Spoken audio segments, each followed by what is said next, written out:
Hello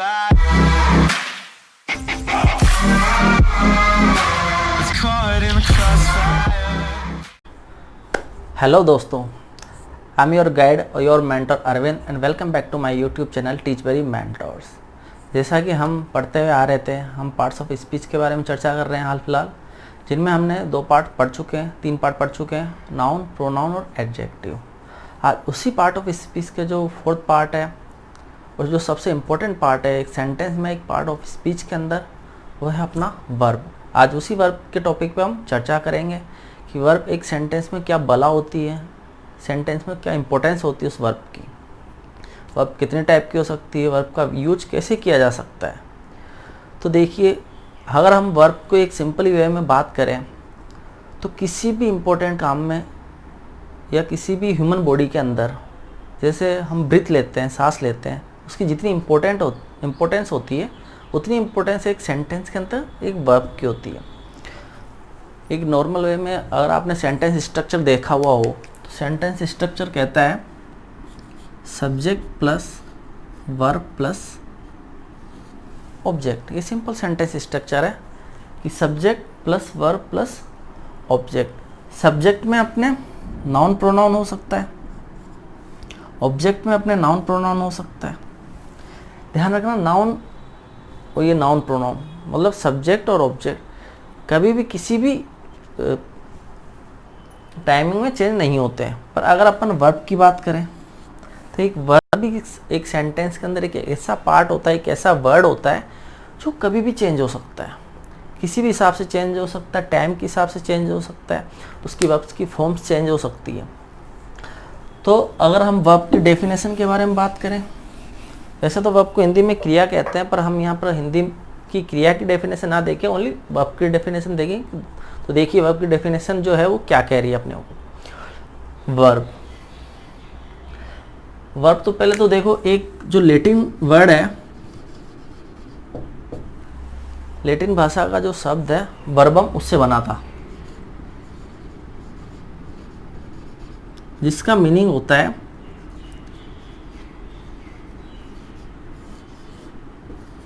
a word, एक शब्द। तो हम इसकी डेफिनेशन में ये कह सकते हैं कि वर्ब एक ऐसा शब्द है जो किसी कार्य के होने या करने का बोध कराता। और ये 3 चीज़ों के ऊपर डिपेंड करता है। अगर वर्ब की डेफिनेशन देखिए नॉर्मली तो बहुत से किताबों में, जैसे हमने बचपन में भी पढ़ा था, वो ये कहती है कि वर्ब एक एक्शन वर्ड है, एक्शन शो करती है। ओनली ये कह रहा है कि वर्ब एक एक्शन वर्ड है, ओनली एक एक्शन शो करती है। तो अगर हम इसके बारे में कुछ सेंटेंसेज लें, जैसे ही इज हैप्पी, वह खुश है, तो इसके अंदर तो कोई एक्शन शो नहीं हो रहा। ही इज हैप्पी, वह खुश है, कोई एक्शन शो नहीं हो रहा।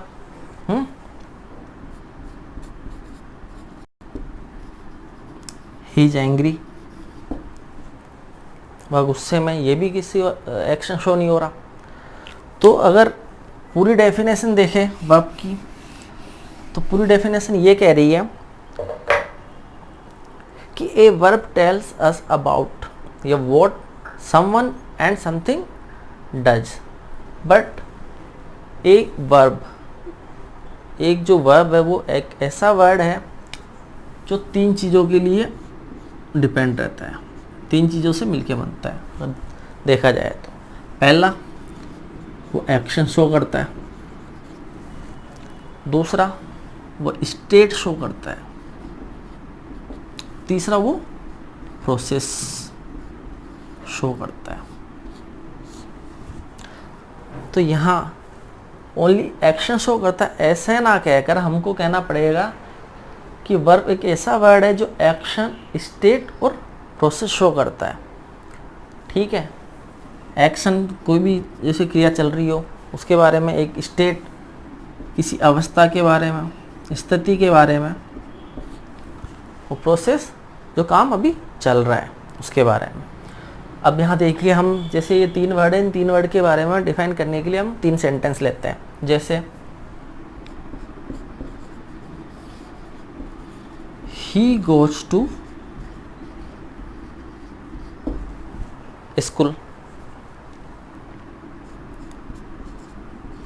ही इज सैड। और तीसरा द वाटर इज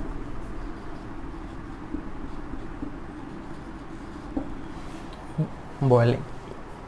अब यहाँ पे थोड़ा ध्यान देने वाली बात है कि अगर हम इसकी बात करते हैं, ही गोज टू स्कूल, वह स्कूल जाता है, तो यहाँ जाने की बात हो रही है, जाने की मतलब एक्शन शो कर रहा है।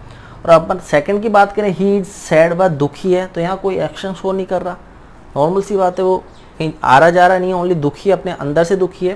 तो यहाँ एक स्टेट, एक अवस्था की बात हो रही है कि वह दुखी है। Third one is the water is boiling, यहाँ पे क्या हो रहा है, वो पानी उबल रहा है, तो उबलने की प्रोसेस हो रही है। तो हम ये कह सकते हैं कि a verb is a word which denotes a action, A state, sorry an action, A state और ए प्रोसेस। वर्ब वो शब्द है जो एक्शन को, स्टेट को और प्रोसेस का होने का बोध कराता है। अगर हम मेनली बात करते हैं कि अब भाई वर्ब की डेफिनेशन तो हो गया, वर्ब के टाइप्स कितने होते हैं, कौन कौन से टाइप्स की वर्ब्स हो सकती है, तो देखिए मेनली जो वर्ब होती है वो होती है सिर्फ दो टाइप की। कौन कौन सी, आइए थोड़ा यहाँ चलते हैं। मेनली जो वर्ब होती है, the first one is helping verb and second one is main verb. ठीक है, अब हेल्पिंग वर्ब भी आपने सुन रखी है, और हेल्पिंग वर्ब को ही ऑक्सिलरी वर्ब्स कहा जाता है, वो भी आपने सुन रखा होगा।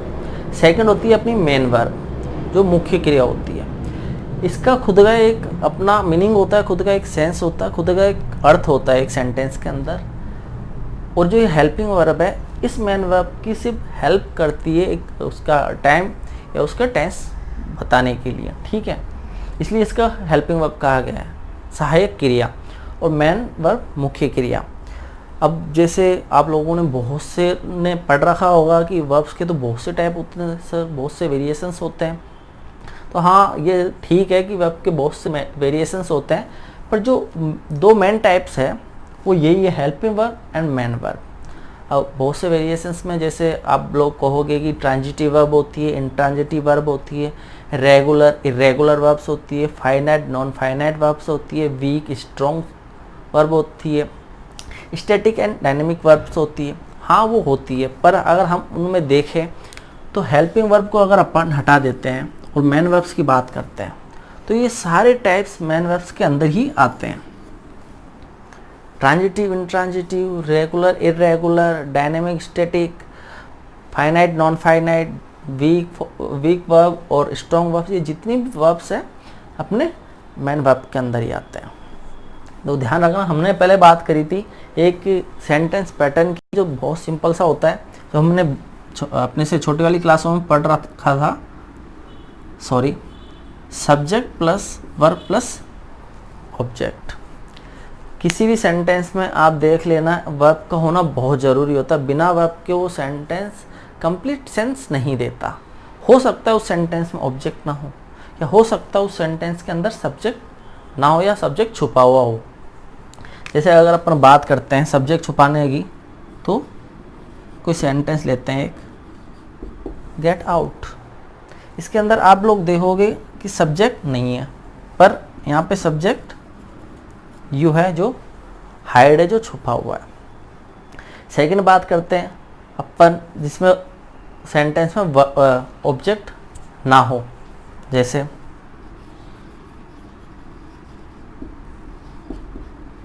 पर्स फ्लाई, इसमें सब्जेक्ट भी है, इसमें वर्ब भी, पर इसमें ऑब्जेक्ट नहीं है। तो कुल मिला के बात इतनी सी है कि हर एक सेंटेंस में वर्ब का होना उतना ही ज़रूरी है, या ये यूँ कहें अपन कि बिना वर्ब के कोई भी सेंटेंस कंप्लीट सेंस नहीं देता, एक मीनिंगफुल सेंस नहीं देता, या ये कहे कि बिना वर्ब के कोई सेंटेंस होता ही नहीं है। ठीक है, अब अपन बात करते हैं कि भाई हेल्पिंग वर्ब क्या होती है और मेन वर्ब क्या होती है।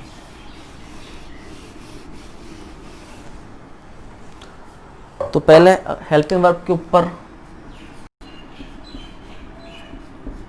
थोड़ी बात कर ली जाती है। हेल्पिंग वर्ब जिसको हम हिंदी में सहायक क्रिया भी कहते हैं। किस चीज़ की सहायक क्रिया है ये एक सहायक क्रिया है कि किसी सेंटेंस में जो मेन वर्ब है उसका टेंस बताने के लिए ये काम में आती है।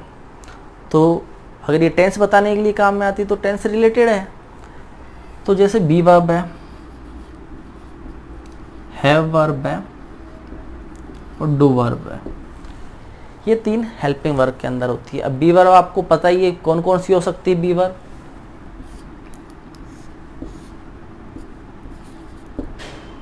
Is are am, was were, ठीक है। हैव वर्ब होती है अपनी हैज हैव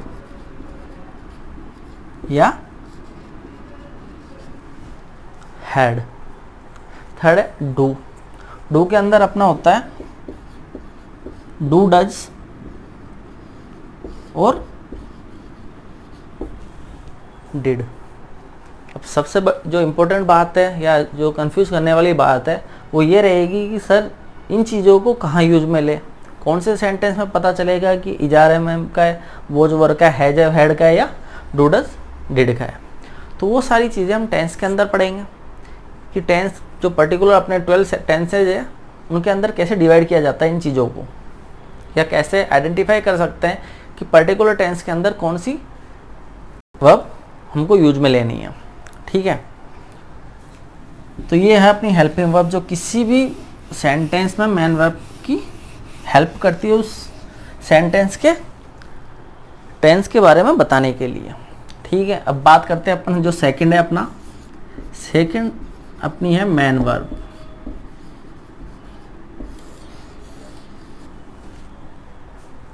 जो काफ़ी बड़ी है, जिसका अंत ही नहीं है, नहीं किसी वजह से इसका अंत हो सकता है। तो देखिए मेन वर्ब मुख्य क्रिया, इसका खुद का मीनिंग होता है, खुद का सेंस होता है, एक सेंटेंस के अंदर खुद का एक अर्थ दे रही होती है।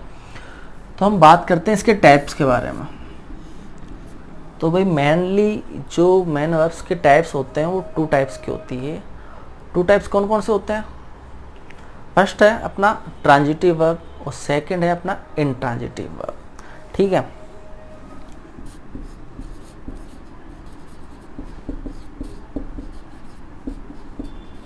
Transitive and intransitive. अब फर्स्ट ऑफ ऑल कि भैया इसको ट्रांजिटिव क्यों कहते हैं और इसको इंट्रांजिटिव क्यों कहते हैं, ठीक है। तो ये एक तरीके से इसकी डेफिनेशन के अंदर ही आ जाएगा। आपको जब ये डिफाइन किया जाता है तब आपको अच्छे से समझ में आ जाएगा कि इसको ट्रांजिटिव और इसको इंट्रांजिटिव क्यों कहते हैं। हिंदी में बात करें तो सकर्मक और आक्रमक क्रिया। सकर्मक क्रिया के बारे में बात करें तो ये अपने साथ ऑब्जेक्ट लेती है, ये हमने पढ़ रखा है। और ये इंट्रांजिटिव अपने साथ ऑब्जेक्ट नहीं लेती, ये भी हमने पढ़ रखा है।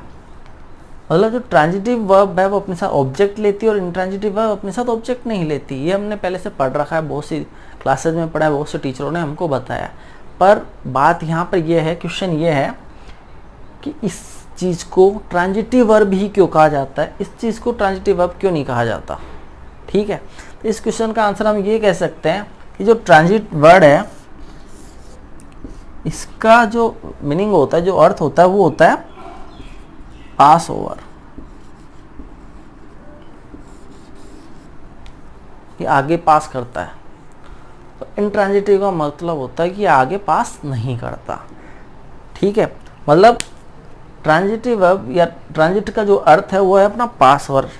ध्यान रखना ये जो ट्रांजिट वर्ड है ना, आपने पहले भी कहीं सुन रखा होगा कि अगर हम ट्रांसफ़र की बात करें, हम ट्रांजैक्शन की बात करें या हम ट्रांसलेशन की बात करें, तो यहाँ ट्रांसलेशन से समझते हैं जैसे हिंदी का इंग्लिश में रूपांतरण करना या हिंदी को इंग्लिश में ट्रांसफ़र करना, एक लैंग्वेज से दूसरे लैंग्वेज में ट्रांसलेट करना। तो वैसे ही ये चीज़ है कि जो सब्जेक्ट है उस जो वर्ब है वो सब्जेक्ट से ऑब्जेक्ट तक पास होना।